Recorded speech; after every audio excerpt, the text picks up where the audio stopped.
How to use filters and categories on Uzum Market. First of all, open your web browser and go to the official website at uzum.uz. Next, use the search bar at the top of the homepage or type in the product or category you are looking for. Once the search results appear, you can make your shopping experience faster and more precise by using filters and categories. On the search results page, you will see various filters such as price range, brand, color, and more.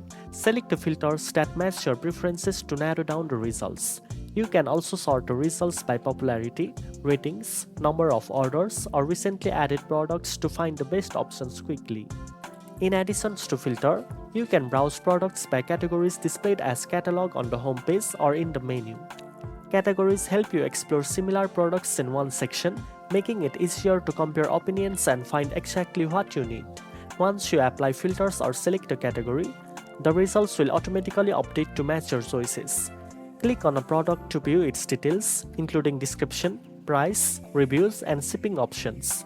Using filters and categories ensures a quicker, more organized, and efficient shopping experience on Uzum Market. Now you know how to use filters and categories on Uzum Market.